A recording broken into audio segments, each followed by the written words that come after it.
네, 14주차에서는 욕구 사정과 프로그램 평가, 그리고 조사 보고서 작성 순으로 살펴보도록 하겠습니다. 네, 1강에서는 욕구 사정과 프로그램 평가입니다. 그 순서는 욕구 사정, 프로그램 평가의 순으로 살펴보겠습니다. 네, 첫 번째 욕구 사정입니다. 자, 욕구의 정의는 가장 먼저 살펴볼 내용인데, 일단 학문적인 유형별로 용어 번역이 약간 차이가 있습니다. 그래서 일단 경제학 쪽에서는 욕구라는 표현을 우리는 이렇게 want, 맞죠? 그 다음에 또는 필요에 따라서는 need, 그 다음에 뭐 다양한 요구, 소비자 요구 이런 식으로 해서 이 욕구를 표현하기도 하고요. 자, 저희 사회복지 학문 쪽에서는요, 욕구를 우리는 need라든지 뭔가 원하는 것은 결핍 이런 식으로 표현이 됩니다. 자, 그래서 이런 그 양봉민 선생님이 정의에 따르면, 자, A 욕구와 C 욕구가 이제 중첩되면, A 사람도 바라고 B 사람도 바라면은 바로 이 B가 바로 일반적인 사람들이 원하는 이제 욕구이다. 자, 이런 것들을 우리는 이제 사회 경제적인 요인이 투입되면은 결국에는 많은 사람이 원하면은 수요가 발생을 하고, 결국에는 수요가 많아지면은 공급이 그 수요에 따라서 이루어지겠죠.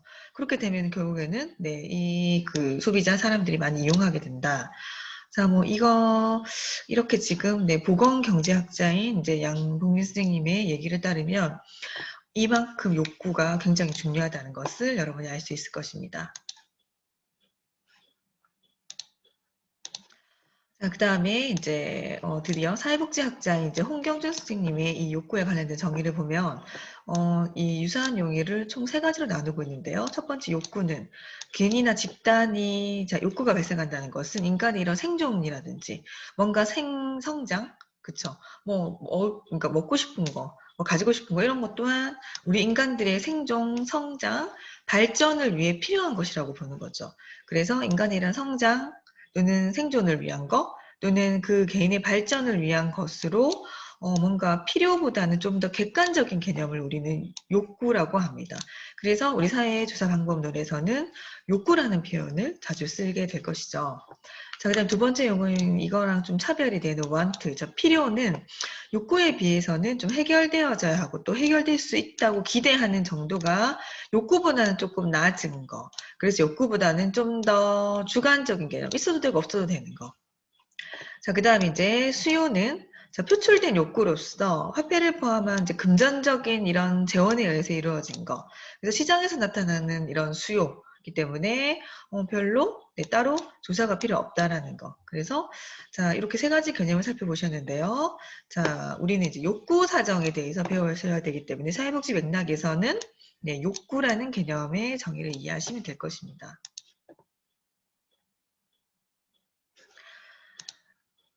자, 다음, 그래서 또 사회복지학 연구자인 이제 김영정 쌤과 지은구 씨 같은 경우는 이제 wan트를 원한다, need를 이제 욕구라고 표현하기도 하고요.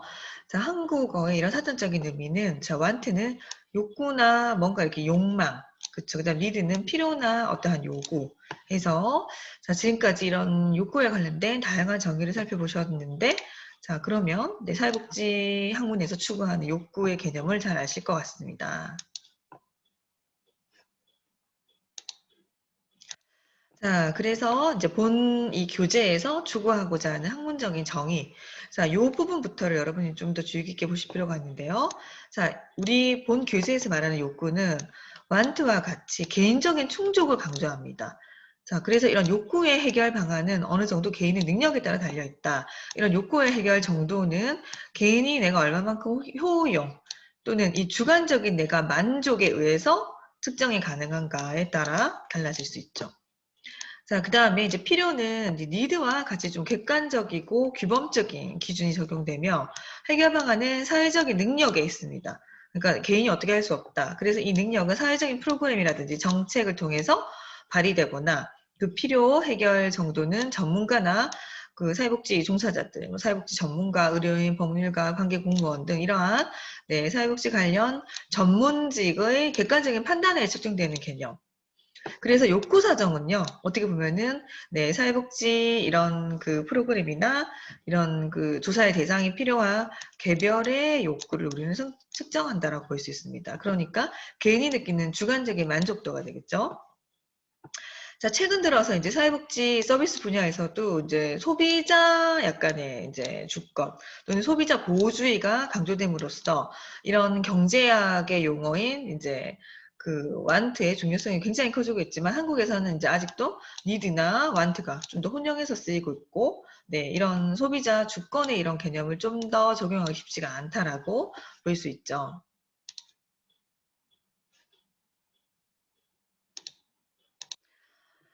자, 그래서, 네, 이 브랜드쇼라는 학자는 이제 욕구 인식을 기준을 조금 더 이제 구분해서 살펴봤는데요. 자, 첫 번째가 규범적인 욕구입니다. 이제 같은 니드가 아니라는 거죠. 뭔가, 네, 이런 노멀한, 그쵸. 그래서 규범적인.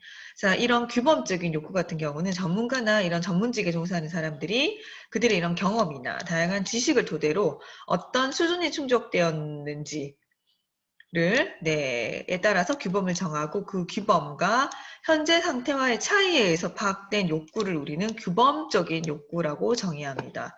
자, 이러한 규범적인 욕구는 수량화해서 구체적인 표적을 제시할 수 있다는 큰 장점이 있고요.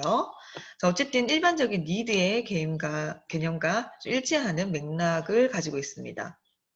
자, 두 번째, 이제 체감적인 욕구가 있는데요. 이게 뭔가 이제 느끼는 거. 그래서 완트의 개념과 좀 유사하고, 자, 보통 이제 사회적인 이제 조사, 서베이나 지역사회, 이제 공개 토론회 이런 것들을 통해서 파악되는 거. 그래서 그냥 일반 국민들이 느끼는 체감적인 욕구가 되겠습니다. 자, 그 다음에 좀 더, 네, 세분화하면 표현적인 욕구가 있습니다. 이것은 이제 표현된 욕구. 체감적인 욕구가 행위로 전환돼서 나타난 것을 말합니다. 그러니까 뭔가 행위로 표출된다라는 거죠, 표현. 그래서 이 표현적인 욕구는 어떻게 보면 이제 그 경제학적 개념에서의 수요와 좀 유사한 개념입니다. 그래서 어떤 서비스에 대한 이런 대기자 명단이 올려져 있다면은 이름을 올린 사람들은 바로 그 내가 필요해요. 금방 이제 그 서비스를 이제 받을 사람들, 이용자들. 그래서 이런 표현적인 욕구를 드러낸 것을 우리는 표현적인 욕구라고 합니다. 그 다음에 네 번째로는 비교 욕구가 있는데요. 이것은 동일한 특징을 가진 사람들의 서비스 수혜 여부를 비교해서 파악된 욕구입니다. 그래서 만일 동일한 처지에 있는 사람들은 서비스를 받고 있는데 어떤 사람은 서비스를 받고 있지 않다면 그 사람은 서비스를 받고 싶은 욕구가 네, 있다고 파악하는 거. 그래서 뭐 A 그룹은 이런 그 사회복지 땡땡 프로그램을 신청을 했고요. 그렇지 않은 집단이 있다 그러면은 이제 비교 욕구가 설명이 되겠죠. 그래서 신청한 사람들은 바로 이 서비스를 받고 싶은 욕구가 있다라고 파악할 수 있습니다. 자, 두 번째 살펴볼 내용은요. 이런 욕구 사정이 그러면 왜 필요하냐라는 거예요. 자, 욕구 사정은 특정 지역 사회 주민이라든지 또는 뭐 사회복지 그 혜택을 받을 만한 특정 집단을 위한 새로운 정책을 네, 우리가 뭐 대안하거나 또는 이런 특정한 이런 프로그램들을 개발하기 위해서 필요하고 기존의 이런 정책 제안이나 프로그램을 보완하기 위해서 대상 집단의 이런 욕구의 종류나 어느 정도 필요하다라는 욕구의 수준을 파악하는 조사를 우리가 해야 하기 때문에 이 욕구 사정이 필요하겠죠. 그러면 세 번째로 이런 욕구 사정을 위한 자료 수집에서는요. 첫 번째, 기존 자료들을 활용할 수 있습니다. 반드시 뭐 서베이 할 필요가 없고 각종 이런 사회조사나 선행 연구 자료들을 2차로 활용하는 거예요. 그래서 이런 지역사회 욕구를 사정하기 위한 자료를 2차 자료에 근거해서 네, 내가 이제 취합해서 분석하는 거. 이렇게 기존 자료들을 활용하면은 빨리 내가 이 욕구 사정을 할 수 있다라는 이제 장점 또는 비용이 거의 들지 않겠죠. 그런데 이렇게 기존 자료들을 활용하게 되면 단점이 있습니다. 이런 특정한 욕구 사정의 구체적인 상황에 적합한 자료인지 아닌지를 판단할 수 없기 때문에 또한 너무 특정 계층이라 그러면은 그들을 위한 자료를 쉽게 구할 수가 없는 단점도 있죠. 그 다음에 우리는 두 번째, 이런 지역사회 포럼을 통해서 욕구 사정을 위한 자료를 수집할 수 있습니다. 자, 지역사회 이런 다양한 구성원들로부터 어떠한 가치나 태도, 의견 등을 우리가 직접 청취하고, 그러니까 직접 들어보는 거예요. 그래서 이러한, 네, 그 지역사회의 다양한 구성들을 통해서 내가 그 욕구 사정을 하고자 하는 대상자들이 느끼는 뭐 가치, 태도, 의견들을 직접 청취해서 자료를 수집하는 방법입니다. 이 방법 같은 경우는 지역사회에 거주하거나 활동하는 사람들이 생활하는 가운데서 자연스럽게 이 주민이 다수 갖고 있는 뭔가 해결해야 될 욕구나 이런 그 해결해야 될 문제에 대해서 내가 직접 경험하거나 또는 관찰을 통해서 네, 자료 수집을 할 수 있고요. 뭐 이거 외에도 다양한 의사소통 매체, 뭐 그 이메일 조사라든지 또는 이제 전화 면접 이런 것들을 통해서 네, 조사를 할 수 있기 때문에 좀 더 내용이 구체화되고 이제 실제 현장과 관련된 이런 그 욕구를 우리가 분석할 수 있죠. 자, 그 다음에 이렇게 지역사회 사람들이 참여할 수 있는 이런 공개적인 모임을 주선해서 이 모임에 논의되는 내용들을 네, 충분히 분석해서 수렴 통해서 지역사회의 이런 욕구나 문제들을 파악할 수 있다는 장점이 있습니다. 자, 좀 더 이 지역사회 포럼의 장단점을 보시면요. 자, 첫 번째 장점입니다. 장점이 첫 번째로는 자, 이렇게 지역사회 포럼을 통한 그 욕구 사정 자료를 모으면 자료 수집에 소요되는 비용이 상대적으로 네, 경제적일 수 있죠. 그 다음에 두 번째, 자료 수집 소요 시간이 좀 적게 들어 시간적으로도 경제적인 측면을 누릴 수 있습니다. 왜냐? 미리 세팅된 지역사회 포럼을 내가 한번 가면 되니까. 자, 광범위한 지역, 그 다음 계층, 집단들의 의견 수렴을 동시다발적으로 할 수 있습니다. 그렇죠? 이제 포럼에 참여한다라는 의의, 그 다음에 서베이 조사를 준비하는 이런 탐색적인 기회가 또한 될 수 있고요. 그다음 프로그램이나 정책에 관련된 이제 실시했었을 때 주민들의 이런 지지나 협조를 반드시 이 사람들이 필요한 것들을 내가 하기 때문에 협조를 얻을 수 있는 장점이 있습니다. 그럼에도 불구하고 이 지역사회 포럼의 단점들도 있는데요. 첫 번째로 의견을 발표하는 사람 수가 적을 수 있습니다. 전문가 몇 명만 모인다든지 그 지역을 대표하는 사람들이 가능성이 많기 때문에. 그다음 두 번째, 관심 있는 사람들만 참석하기 때문에 그들이 원하는 욕구만 반영되어서 우리가 이제 흔히 하는 실수, 표집에 약간 이제 편의를 네, 가질 수 있습니다. 그래서 자, 이렇게 조사된 이 욕구 사정이 국민 전체 또는 이 지역 사회의 전체 욕구를 말하는 건가? 대표성을 띠는 그 몇 명의 의견인가? 라는 이제 의문점이 생겨서 표본이 대표성을 띄었다라고 보기 힘든 점이 바로 단점이 되겠죠. 그럼 세 번째, 자기 선택으로 인한 이런 앞에서 말씀드렸던 표본의 편의, 이런 그 욕구 사정의 대표성을 띠는 이 사람들이 어느 한쪽으로 이제 네, 기울어지거나 이런 편의 현상이 나타날 수 있다는 것이 상당히 크고 참석자의 소수만이 의견을 발표할 수밖에 없는 이런 문제들이 발생할 수 있겠죠. 그다음에 세 번째 이제 주요 정보 제공자를 우리가 서베이하는 방법이 있습니다. 자, 세 번째 욕구 사정을 위한 자료 수집에서 네, 세 번째 방법도 많이 활용되고 있는데요. 지역 주민의 문제에 대한 정보를 가장 적절히 파악한다고 여겨지는 사람들을 대상으로 자, 일부 네, 그 수행하는 조사의 한 형태입니다. 자, 주 정보 제공자에는 대부분 이제 지역사회 뭐 종교 지도자라든지 지역사회 이제 유지, 동네 주민들 그 다음에 이제 지역사회 관련 분야의 이제 공직자, 자문위원들, 이 지역사회 주민이나 대상 집단의 욕구와 문제를 잘 파악하고 있다는 사람들을 선정해서 네, 주요 정보 제공자를 조사하는 방법. 이 방법 역시도 장단점이 있는데요. 일단 장점은 비용이 적게 들고 표본을 쉽게 선정할 수 있으며 자, 뭐 이렇게 대표성을 띠는 사람들을 우리가 고르면 되니까 정보를 뭔가 나한테 많이 줄 수 있는 사람들을 서베이 하면 되니까. 그래서 이런 지역의 전반적인 문제를 이제 빨리 파악할 수 있다는 장점이 있지만 이 주요 정보 제공자 서베이 방법 또한 이런 주요 정보 제공자를 선정하는 과정이 이제 내가 원하는 대로 좀 먼저 세팅되는 상황, 인위적인 상황이 되기 쉬우며 자, 이렇게 인위적이기 때문에 마찬가지로 표집 편의가 나타날 수 있겠죠. 그래서 이들이 지적하는 이런 문제점들이 일반 주민의 욕구와는 좀 다른 특수한 그렇죠? 뭐 리더자들만이 한다. 아니면은 이 지역을 대표한다지만은 뭐 반장 또는 이 아파트에 뭔가 이렇게 주민 대표 그래서 대표성을 띠는 특수 집단의 욕구가 될 가능성이 많기 때문에 진정한 의미에서 우리가 욕구 사정의 내용을 잘 분석하였다라고는 보기 힘들 수 있습니다. 자, 그래서 우리가 어떻게 보면은 가장 많이 좀 추구해야 되는 이런 그 서베이 방법. 자, 욕구 사정을 위해서 지역 주민을 직접 서베이하는 방법이 또 활용되고 있는데요. 첫 번째, 일반 인구 서베이, 지역 주민 전체를 대상으로 하는 조사로 지역사회 전체를 기준으로 개별적인 이런 다양한 문제들의 상대적인 중요성을 우리는 파악할 수 있게 됩니다. 그래서 특정 인구 집단의 이런 세밀한 문제라든지 특성을 파악하는 데는 또 한계가 될 수 있겠죠. 그러니까 극단에 있는 거, 너무나 이거를 원해요 하는 사람들과 너무나 원하지 않아요 하는 이 극단에 있는 사람들의 특징은 파악할 수 없겠죠. 왜냐? 어쨌든 일반 인구 서베이는 전체의 평균에 집중하기 때문에.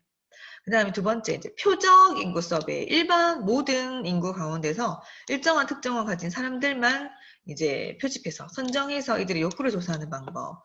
자, 일반 인구 조사와는 방법은 유사하나 일반 인구를 몇 단계로 좀 나누어서 그 가운데 일부를 선정하기 때문에 표본의 크기는 당연히 일반 인구 서베이보다는 상대적으로 적겠죠.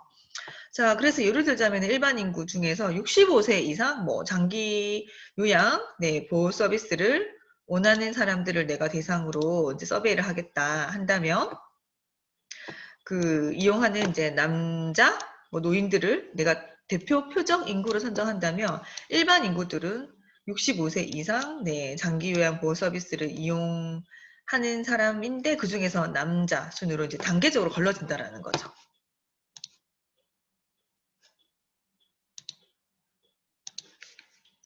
자, 이러한 지역 주민을 직접 서베이하는 방법도 장단점이 있는데요. 자, 이 지역 주민을 직접 서베이하는 방법의 장점은 이런 지역 주민 서베이는 수요자 중심의 욕구를 사정하기에는 어떻게 보면 가장 좋은 자료 수집 방법입니다. 제대로 지역 주민의 욕구 사정을 할 수 있는 가장 적절한 자료 수집 방법이라고 볼 수 있지만 또한 단점도 있습니다. 자, 앞에서 배우셨던 욕구 사정을 자료 분석 방법에 비해서 어때요? 자료 수집 방법에 비해서 상당히 많은 대상으로 하죠. 그렇기 때문에 시간 비용이 많이 들고 이러한 연구조사와 관련된 전문적인 능력이 또한 필요합니다. 왜? 뭐 단계별로 제시를 해야 되고 그 다음에 전체 대상을 분석했을 때 여러 가지 통계 기법이라든지 자료 수집과 관련해서 여러 가지 기법들을 적용해야 되기 때문에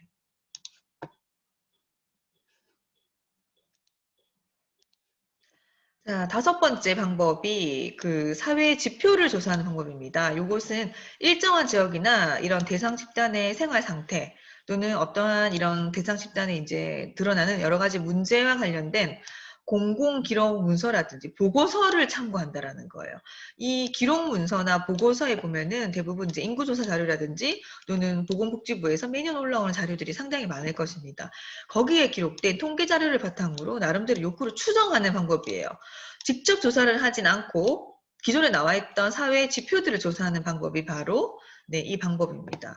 그래서 사회 지표 조사는 이런 지리적인 범위에 따라서 전국 지표가 될 수도 있고 또는 뭐 어떠한 이제 땡땡 대전이라 그러면 대전광역시 자치단체나 또는 기초자치단체의 이런 지표로 나눌 수 있고 대상별로도 이렇게 통계 자료 자체가 구분되어 있기 때문에 장애인 대상, 뭐 아동 대상, 청소년 대상, 노인 대상 등의 관련된 지표로 나눌 수도 있습니다.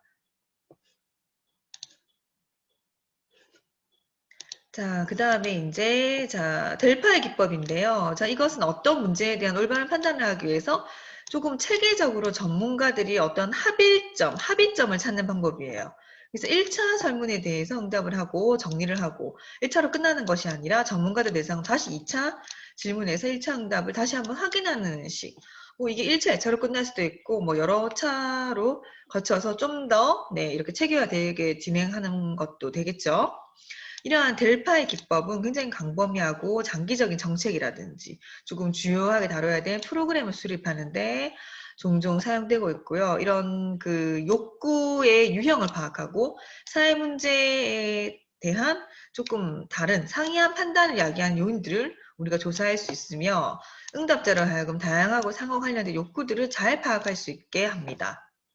자, 또한 설문에 대한 이런 응답은 이제 무기명으로 하기 때문에 통제된 여러 가지 1차, 2차 이런 한류 과정을 통해서 정보를 수집하고 이런 집단의 반응을 나름대로 통계적으로 분석해서 요약해서 보여주는 방법이 되겠습니다. 자, 그러면 이런 델파의 기법의 구체적인 절차는요. 자, 다음과 같은데요. 제일 처음 일단 전문가 집단을 선정합니다. 그쵸? 그 다음에 두 번째, 이 주요 관심사에 관련된 설문지를 러프하게 작성을 하고요. 세 번째, 전문가들에게 설문지를 이제 전달합니다. 그 다음 해수된 응답 내용에서 이제 여러 전문가들이 있겠죠. 합의된 부분과 합의되지 않는 부분들을 체크를 해서 통계적으로 나름대로 집계를 합니다. 그 다음에 이제 이렇게 다섯 번째로는 1차 분석 결과에서 합의도가 낮으면 1차 판단을 내린 그 전문가들이 여러 가지 이유를 포함해서 다시 두 번째 설문지를 작성해서 그들에게 보낸 다음에 나름대로 1차 분석 결과를 참조한 다른 그 각자의 의견들을 다시 한번 재확인하는 방법입니다. 그 다음에 여섯 번째로 회수된 응답을 다시 한번 재분석하고요. 자, 이렇게 6가지 단계, 이런 절차를 거친 이 데이터를 보고 일정한 정도의 합일점을 도달할 때까지 뭐 여러 번 반복할 수도 있습니다. 자, 이렇게 델파이 기법을 통하면 다음과 같은 장점이 있는데요. 참가자를 익명으로 할 수 있기 때문에 특정인의 영향을 줄일 수 있습니다. 자, 그 다음 익명으로 하기 때문에 집단의 이런 의견에 개인을 조금 순종시키려는 이런 집단의 뭔가 알력, 이런 것들을 줄일 수 있고요. 이렇게 압력을 가할 수 없다라는 거예요. 우리가 얼굴을 보고 얘기한다 그러면은 할 말도 제대로 못하기 때문에, 네, 이러한 델파이 기법을 통하면 익명성이 보장되기 때문에 뭔가 이런 집단에서 뭐 이렇게 분위기, 이런 압력을 줄일 수 있고 응답자의 이제 시간을 효율적으로 이용할 수 있습니다. 자, 그럼에도 불구하고 델파이 기법은 단점이 있는데요. 반복적인 과정을 거치기 때문에 우리가 2차 수사 끝나면 괜찮은데 어떤 경우는 10차까지 가는 중요한 정책을 결정할 때 그런 경우도 있거든요. 그래서 주고받고 분석하고 이런 여러 번의 그 피드백, 순환의 과정, 재분석의 과정이 걸리기 때문에 시간이 상당히 많이 걸릴 수도 있고 극단적인 판단은 이제 의견의 불일치를 얻기 위해서 제외되는 경향이 있어서 오히려 이제 소수의 의견, 극단적인 의견 같은 경우는 창의적이긴 하지만 그런 의견들이 나중에 거르다 보면은 빠지게 될 또는 왜곡될 그 확률도 있습니다. 자, 그 다음에 이제 초점 집단 면접 방법이 있는데요. 이러한 욕구 사정을 위해서, 자, 소규모 이제 인원을 참여시킵니다. 보통 10명에서 10명 내외, 뭐 5명 정도 이상. 이들을 한 자리에 모아놓고, 이런 그 연구자가 이들 집단 구성원 간의 활발한 토의를 막 시키는 거예요. 토론을 통해서 여기서 나온 여러 가지 논의와 상호작용을 좀 강조해서 이들 간에 주고받는 토론을 촉진시킵니다. 결국에는 초점 집단이 되겠죠. 그래서 이런 그 방법을 통해서 연구자, 조사자는 사전 면접의 목적이나 지침을 사용해서 회의를 진행하면서 유연성을 가지고 면접을 쭉 진행하시면 됩니다.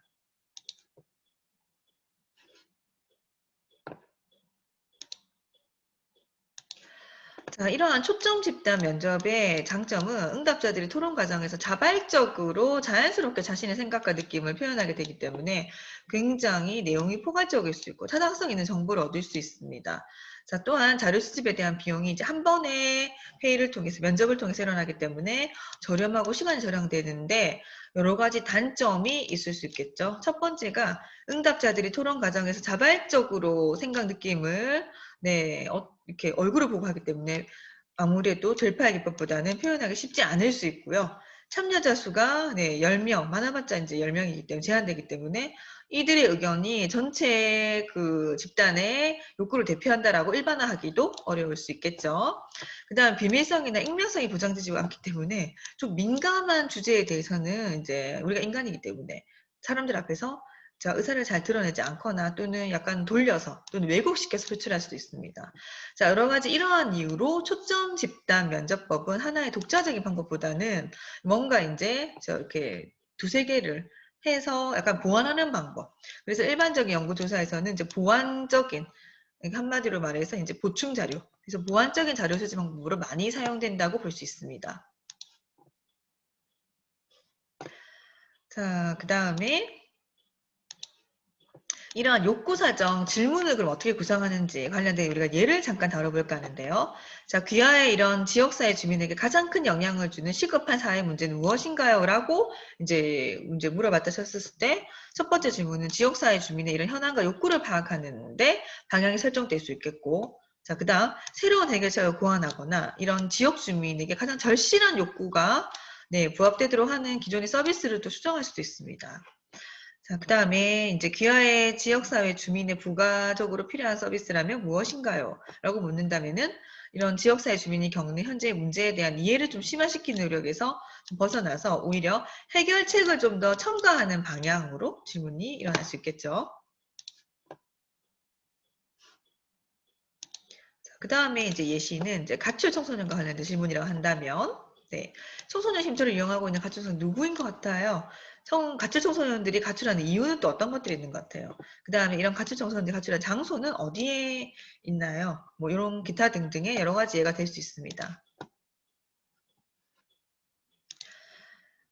자, 그 다음에 이러한 질문의 구성을 어떻게 질문을 분류하는지. 자, 인구 통계 같은 경우는 지역사회 인구 통계학적인 프로필, 욕구에 관련된 통계인데요. 예를 들어서면은 뭐 평균 연령, 사회경제적인 수준, S, E, S, 그쵸?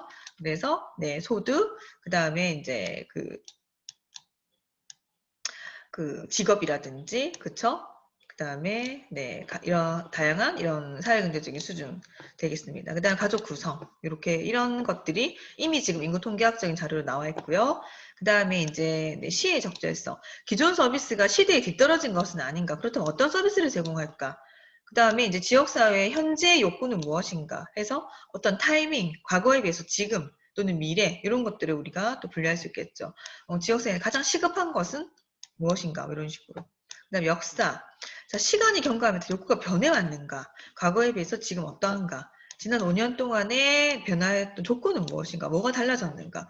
과거에서 사용한 해결책의 유형은 무엇인가? 이렇게 해서 돌아보는 거. 그 다음에 수요는 기존 서비스 프로그램 같은 경우, 네, 이런 서비스는 서비스를 받는 사람들의 욕구를 충족시키고 있는가? 자, 기존 서비스들의 뭔가 차이, 갭은 무엇인가? 특정 집단이 서비스를 요청하고 있지만 받고 있는 서비스는 없는가? 이런 것들, 수요와 관련된 것들을 우리는 또 질문할 수 있겠죠. 그 다음에 강점, 지역사회에서 긍정적인 점 무엇인가? 지역사회의 뭔가 탄력성의 신호는 무엇인가? 이러한 강점들도 나눌 수 있습니다.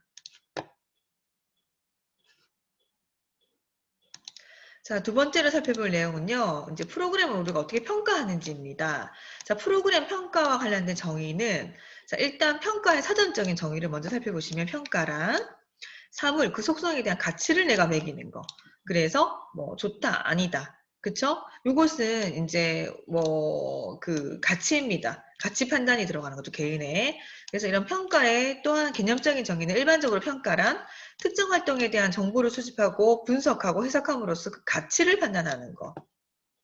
자, 그래서 이 평가란 프로그램의 특성 및 활동에 관련된 굉장히 체계적인 정보 수집을 통해서 불확실한 것들을 없애고 제거하고 효과성을 높이는 거, 증진시키고 프로그램의 이런 진행 상황과 파급 효과와 관련해서 의사 결정을 위한 것을 우리는 평가라고 합니다.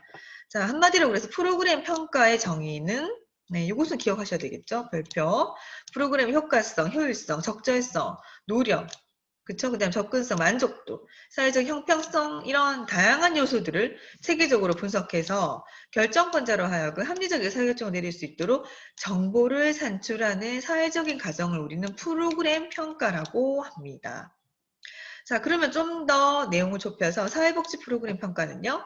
자, 이런 다양한 사회복지 프로그램을 기획하거나 또는 이제 프로그램 과정 중에 또는 프로그램 성과에 관련된 자료를 과학적인 절차와 방법을 통해서 수집해서 네, 결국 이 수집된 자료를 분석하고요.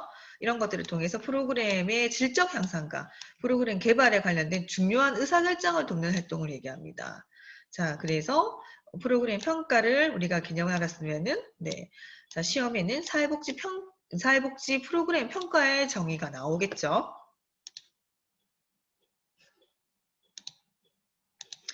자, 이러한 프로그램 이제가 관련된 특징을 보시면요. 그 효과성, 효율성, 이용자 만족도, 접근성을 기준으로 프로그램 진행 결과를 체계적으로 분석하는 행위를 우리는 프로그램 평가라고 한다. 자, 프로그램 전반에 관련된 결정을 총괄적인 정보사료 수집 과정이다. 그다음 프로그램이 얼마나 가치 있는가, 양적으로는 괜찮은가, 많은가, 좀 질이 높은가, 프로그램 장단점은 무엇인가, 이런 전반적인 것에 대해서 체계적으로 분석하는 연구 활동을 우리는 프로그램 평가라고 한다. 그러면 이러한 프로그램을 평가하는 목적은 무엇인가요? 자, 바람직한 이런 결과, 성과를 산출하고 유사한 목표를 가진 다른 계획과 비교를 해서 네, 뭔가 경제적인, 화폐적인 가치를 매기고 그렇죠. 그다음 필요한 곳에서는 이 프로그램과 같은 것들 모방해서 좀 더 파급하고 뭐 이렇게 따라할 수 있는 좀 구체화된 계획을 우리는 파악하는 것을 얘기합니다. 자, 그러면 우리가 이제 사회복지 평가에서 좀 더 점검해야 될 사항들이 있어요. 자, 프로그램의 이런 그 자금 제공 기관에 대한 뭐 책임성을 보장하기 위해서 프로그램이 행하는 일이 무엇인가, 그 다음 지출하는 곳은 어디인지를 좀 문서화할 필요가 있고요. 프로그램이 처음 계획된 대로 잘 운영되고 있는지를 점검할 필요가 있습니다. 그리고 프로그램이 목표에 부합하는 방향으로 진행되고 있는지 모니터링할 필요가 있고, 그 다음에 자금 제공자와 정책 결정자에게 프로그램을 홍보하기 위한 수단으로 제공할 수도 있고요. 그 다음에 사회복지 사업에 참여하고 있는 사회복지사와 이들을 이런 프로그램들이 필요로 하는 클라이언트들에게 얼마나 개선되고 있는지를 보여주기 위한 동기부여의 역할을 또 하기도 합니다.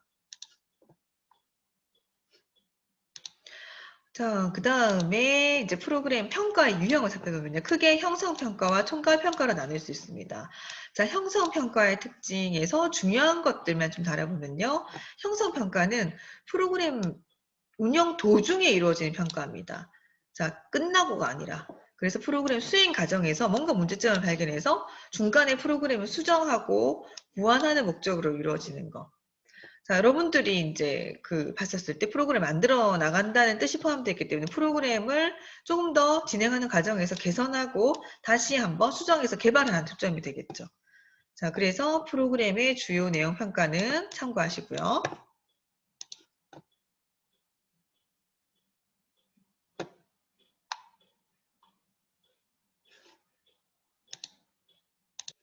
자, 그 다음에 이제 내부 평가와 외부 평가로 나눌 수 있습니다. 자, 내부 평가 같은 경우는 그 사회복지 기관의 이제 최고 관리자라든지 또는 프로그램 관리자, 뭐 매니저, 그다음 프로그램을 실제로 하는 이제 그런 사회복지사들, 이런 조직 내 구성원에 의해서 이루어지는 평가이고, 조직이나 프로그램의 운영의 과정이나 또는 결과에 대한 나름대로 내부 평가는 자기 반성적인 평가의 성격을 띠고 있습니다.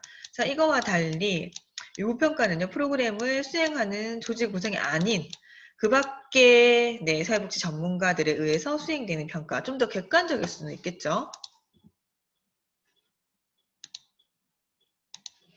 그 다음에 이제 이런 프로그램 평가의 기준입니다.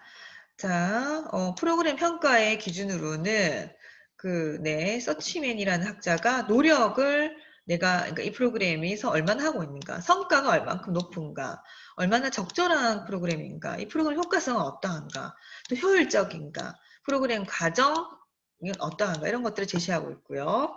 그 다음에 이제 두 번째 학자인 트리플 D는 노력성, 효과성, 그 다음에 효율성, 이제 예상치 못한 결과들을 강조하고 있습니다. 그 다음에 이제 마지막으로 그 학자들은 접근성, 수용성, 종합성, 통합성, 그 다음에 인지도, 프로그램 관련된 인지도, 이용 가능성, 이것도 중요하죠. 그 다음에 얼만큼 내가 지속할 수 있는가, 단기인가, 뭐 이런 거, 그 다음 비용의 기준, 이런 것들을 또 평가의 기준으로 말하고 있습니다. 자, 그러면 이런 프로그램의 효과성에 관련된 평가는요. 자, 여러분들 효과성이라는 것은 프로그램이 원래 의도했던 목적이나 목표를 얼마만큼 달성시키는지, 많이 달성시키면 우리가 효과가 높다라는 표현을 쓰겠죠. 효과성의 기준으로 평가를 하려고 한다면 프로그램 목표가 확인돼야 되고요. 좀 더 이런 목표가 구체적으로 달성되었을 때 우리가 이런 효과성이 높다라고 볼 수 있죠. 자, 그래서 사회복지 프로그램의 이런 효과 측정에서 측정을 할 때 가장 어려운 점은 그 프로그램의 성과에 대한 합의점을 찾는 것이에요. 자, 그래서 이런 사회복지 분야 이런 성과는 굉장히 다중적이고 외부 효과를 지니고 있으면 특정하기에 좀 쉽지 않은 영역이 많기 때문에, 왜냐 우리는 사회과학이기 때문에 인간을 다루는 학문이기 때문이죠.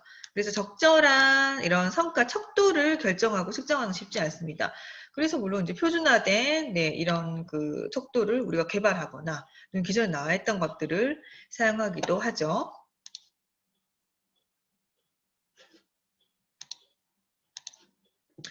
자, 그러면 이런 효율성 있는 평가는 최소의 비용으로 최대의 성과를 내는 것에 초점을 두셔야 됩니다.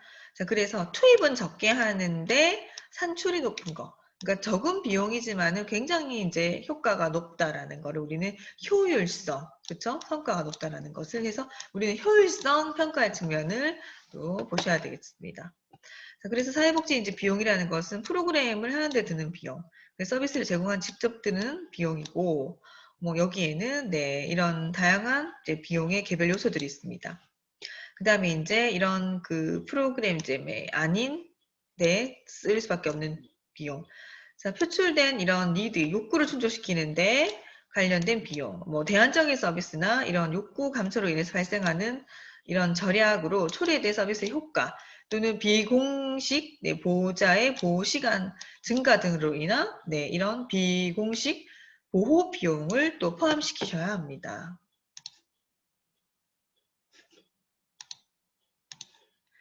자, 그 다음에 이제 이용자와 그 가족 비용도 빠져서는 안 되겠죠. 서비스 이용하기 위해서 뭐 교통비용, 육아비용, 그 다음에 이제 비공식적인 이제 보호 요건과 같이 이제 서비스를 내가 이제 사용함으로써 발생하는 여러 가지 비용들, 그래서 서비스 이용하는 사람이나 또는 그들을 같이 속한 가족들이 부담하는 비용을 얘기합니다. 그 다음 생산성 비용은요, 이런 상병을 당하거나 또는 장애의 결과로 이제 근로능력에 손상을 입어서 발생하는 이런 비용들, 또는 뭐 조기 사망으로 인한 경제적인 생산성 상실이라든지, 또는 부양 활동으로 인한 근로시간이 축소되거나, 또는 근로활동을 포기해야 되는 상황으로 인한 여러 가지 이제 비공식 보호자가 부담해야 되는 경제적인 손실을 얘기합니다. 자, 그래서 이러한 측면에서 이제 효율성 평가에서 그러면 사회복지 성과는 무엇인가? 효율성을 우리는 이제 사회복지 성과로 볼 수 있는데요. 과정과 이제 중간 성과로 나눌 수 있는데, 이런 과정 성과는요. 자, 이용자가 아니라 서비스에 좀 초점을 둔 성과를 얘기합니다. 그래서 이제 서비스의 제공 수준, 서비스의 양이나 질로 표현될 수 있고, 사회복지사와의 이런 면담 건수라든지 또는 학교의 무당 결석 일수와 같이 서비스 활동과 관련되는 이런 수치, 지표를 우리는 과정 성과라고 합니다. 중간 성과는요, 취업 상태, 교육 성취도, 또는 신기술의 습득, 어떤 이제 복지 프로그램 돌렸을 때, 뭐 이런 거와 같이 이용자 중심의 척도를 얘기합니다.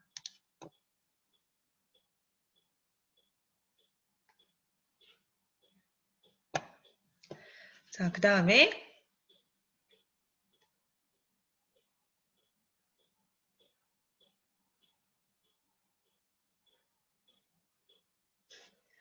최종 성과 같은 경우는요. 서비스의 이런 변화나 또는 기타 이제 대리 성과 지표들이 아니라 최종 성과는 개인적인 이런 생활 변화와 관련된 것들을 얘기하는데, 자, 어떻게 보면은 최종 성과가 초점을 두는 상황은 신체적 또는 정신적인 건강, 그렇죠? 이 클라이언트들의 그다음에 사회적인 이런 어떠한 기능이 높아졌는가, 그다음에 웰빙, 행복한가, 뭐 복지적인 이런 안녕의 개념이 올라갔는가, 삶의 질이 나아졌는가 와 관련된 최종 목표를 충족하기 위한 서비스 능력에 관련된 것입니다. 그래서 사회복지 분야에서는 최종 성과와 관련된 척도들로는 범죄 프로그램에 대한 만족도, 그렇죠? 그 다음에 범죄 이런 감성 척도가 낮아졌는가, 주민 만족도, 사망률, 안녕 척도, 우울 척도, 삶의 질 척도 이런 것들을 통해서 분석할 수 있습니다. 자, 이렇게 그 효율성과 관련된 평가를 분류하는 방법은 아래 표와 같고요. 참고하시기 바랍니다. 자, 그 다음에 이제 경제성 평가의 이런 비용과 결과의 측정입니다. 자, 그래서 이것도 한번 참고하시기 바라고요. 자, 그 다음에 이제 네 번째로는 경제성 평가 관련된 질문을 몇 가지 샘플을 들어보겠는데, 뭐, 현재 및 장래에 해당되는 사회복지 문제와 관련된 서비스의 영향과 비용은 무엇인가요? 자, 어쨌든 여기 나와 있는 질문들은 경제성을 평가하는 질문입니다. 그 다음에 어떠한 서비스와 서비스 조합이 가장 비용 효과적인 측면을 가지고 있나요? 그 다음에 뭐 관련 사회복지 문제가 현 서비스 이용자들의 자녀, 보건 의료라든지 또는 사회적인 보호 또는 교육, 욕구, 그다음 서비스 이용 패턴에 미치는 장기적인 효과는 무엇인가요? 이런 모든 것들은 경제성 평가와 관련된 질문들이 되겠습니다. 자, 두 번째, 네, 2강에서는 조사 보고서 작성과 관련된 얘기인데요. 자, 이 부분은 기말고사 범위에는 들어가지 않습니다. 참고하시면 됩니다. 자, 첫 번째, 그 조사 보고서의 작성 기준과 그 다음에 두 번째로 조사 보고서의 내용 순으로 살펴보도록 하겠습니다. 자, 보고서 작성 기준은요, 총 4가지 작성 기준이 있습니다. 어쨌든 보고서는 내용을 포괄해야 되고요. 그 다음에 내용이 정확해야 되고, 그 다음에 좀 명확해야 됩니다. 그리고 너무 복잡하면 안 돼요. 그래서 최대한 요약 정리, 간결하게 제시를 하셔야 됩니다. 자, 이렇게 조사 보고서의 내용은, 보시면, 연구 목적이라든지 또는 이용자의 요구에 따라 약간의 차이는 있을 수 있지만 일반적으로는 다음과 같은 순서로 작성하시는 게 좋아요. 여러분들이 이제 그 보고서라든지 또는 이제 과제물을 하셨을 때 샘플 자료나 목차가 없다면은 지금 제시하는 내용들을 참고하시면 될 것입니다. 자, 맨 앞 서두 부분에서는요, 반드시 제목이 있으셔야 돼요. 자, 논문이나 보고서의 이름, 이 보고서를 가장 함축적으로 얘기할 수 있는 거. 어떻게 보면 제목이 가장 중요하다고 볼 수 있습니다.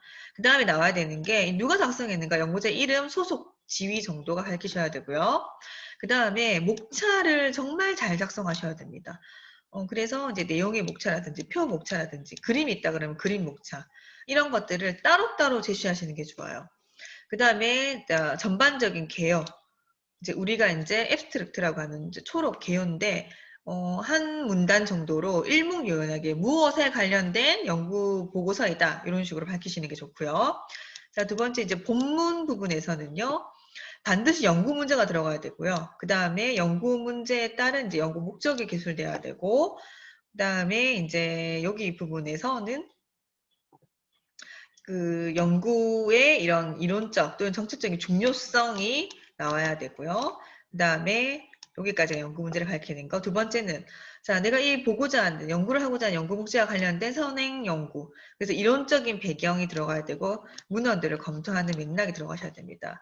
그래서 큰 2번 타이틀에서는 제일 처음에 연구의 이론적인 배경, 선행 연구나 다양한 자료들을 조사한 이론적인 배경을 제시를 하시고 이제 기존 문헌 검토를 통해서 이제 비교 분석을 하시고 나름대로 자 조사를 해봤더니 기존 그 선생님 고치라통 이론적인 배경과 문헌을 검토를 해봤더니 이런 거 필요하더라. 가설 내 나름대로 이제 연구 조사의 가설 그 다음에 내가 보고자 하는 내 연구의 개념적인 정의를 하시면 됩니다. 그 다음에 세 번째 단계에서는 이제 실제로 연구 방법을 제시를 하는데요. 자, 조사 설계가 어떤 식으로 할 건지를 밝히고 연구 모형을 여기서 제시를 합니다. 그 다음에 자, 표본 추출 방법을 내가 어떤 방법을 할 것인지를 간략하게 제시를 하고 그 다음에 자료 수집 방법을 소개를 하고요. 그 다음 자료 분석 방법을 소개를 합니다. 자, 이게 이제 전반적인 연구 방법에 대한 소개라면은 그 다음에 나는 조사 기간은 어느 정도 할 것이고 여기까지가 전체적인 연구 방법의 단계입니다. 연구 방법의 소개가 끝나면은 조사 결과를 밝힙니다. 자, 자료 분석 결과를 객관적으로 네, 정확하게 제시를 하고 그 다음에 이런 그 데이터 결과표와 관련된 것들을 분석 결과를 나름대로 이 연구자가 해석하신 것들이 또 포함되셔야 됩니다. 그 다음에 다섯 번째 단계에서는 요약 및 결론을 제시합니다. 첫 번째, 결과를 간략하게 요약을 하시고요. 두 번째, 자, 이런 결과에 대한 나름대로의 이론적 또는 정책적, 실천적인 이런 함의, 논의를 하셔야 되고요. 그 다음 세 번째, 자, 연구의 이런 한계나 또는 추후, 이후에 이런 연구가 일어났으면 좋겠다. 난 여기까지 못했는데 이런 그 연구가 필요하다라는 제언을 여기서 하시면 됩니다. 그 다음 마지막 끝부분에서는 참고 문헌을 정리를 하고요. 필요한 부록들을 여기에 제시하시면 됩니다.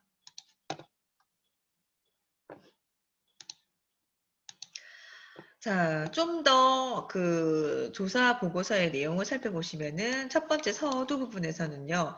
특히 이제 학술 논문이나 보고서 논문의 제목, 그다음 연구자 이름, 소속, 지위, 목차, 개요 등을 밝히라고 했죠. 자, 이때 자, 분량의 제한이 없는 석박사학위 논문이라든지 연구 보고서, 그리고 이제 책, 단행본 같은 연구 서적 등 대체로 이러한 모든 이런 그 연구 데이터 내용을 다 포함하고 있습니다. 자, 개요, 요약은 보고서 전체 내용을 읽어볼 시간이 없는 사람들을 위해서 보고서의 전체적인 윤곽을 한눈에 볼 수 있도록 한 문단, 짧게 간추리고요. 여기 개요 안에 어떤 내용들이 들어가냐면 조사의 배경이라든지 목적, 결론, 재원 등을 요약해 제시하시면 됩니다. 그 다음 본문 부분에서는요. 자, 연구 문제는 연구 문제와 관련된 이런 그 연구 문제, 연구 목적, 그 다음에 이런 연구의 이론적인 정책적인 또는 실천적인 중요성을 다루면 되고요. 자, 이론적인 배경이나 문헌 검토는 해당 조사와 관련된 현재까지 진행된 연구를 어떻게 진행되었는지를 쭉 나열하시는 거예요. 너무 많다 그러면 최근 5년간의 이런 기존의 연구 결과들을 정리하시면 되고요. 기존에 나와 있는 이론이나 문헌은 이런 조사 연구 문제 설정, 가설 구성, 그 다음에 이런 개념 설정과 직접적인 관련을 갖도록 관련된 내용만 검토를 하시면 됩니다. 연구 방법은 다양한 설문지, 면접, 관찰, 실험, 내용, 어떤 내가 자료 수집 방법을 할 건가, 이에 따른 분석 방법 어떻게 할 것인지 등을 결정하시면 됩니다. 그 다음에 조사 결과는요. 자, 결과를 분석하고 해석하는 부분이 바로 보고서, 조사 보고서 핵심이죠. 그래서 결과를 잘 기술하셔야 되고요. 자, 애초에 나온 내 나름대로의 조사 가설에 대해서 내가 예측한 대로 나왔는지, 긍정인지 또는 아닌지, 그 다음에 조사 연구 문제와 관련해서 어떤 의미를 지니는지에 대한 설명을 붙이시고, 그 다음에 이런 조사 문제 또는 연구 목적에 부합하는 것들만 제시를 하십니다. 그 다음 자료 분석 및 그 결과를 해석하는 데 있어서도 일반적인 원칙은요. 숲에서 시작해서 나무로라는 원칙이 있습니다. 그래서 전체를 보관하는 가장 핵심적인 결과에서 제시를 한 다음에 그쵸? 결과부터 제시한 다음에 좀 더 세부적인 것으로 제시하시는 게 좋습니다. 그 다음에 이제 요약, 그 다음 결론 부분은요. 이러한 조사 결과를 통해서 나온 이런 결과를 핵심적인 내용을 요약하시면 됩니다. 그리고 이런 조사 결과 이론적인, 정책적인, 실천적인 함의를 논의하고 자 이러한 근거를 대안으로 제시하시면 되고요. 또한 조사의 한계점, 향후 이제 추 연구를 재원에 포함시키시면 되고 기존 이론 체계와 내가 뭐 지지한다, 아니다. 또는 조사 연구가 기존의 연구와 다르다면은 나는 이러이러한 그 이유에서 있다라는 걸 밝히시면 됩니다. 자, 그 다음 마지막 부분에서는 설명드린 것처럼 참고 문헌과 부록을 밝히시고요. 특히나 부록에서는 보고서 본문에는 수록하기 어려운 굉장히 복잡한 뭐 기초 원데이터를 정리한 표라든지 또는 설문지 내용이나 이런 것들을 분석하기 위해서 이런 설문지를 조사했다. 또는 다양한 통계표 같은 것들을 수록하시면 좋습니다.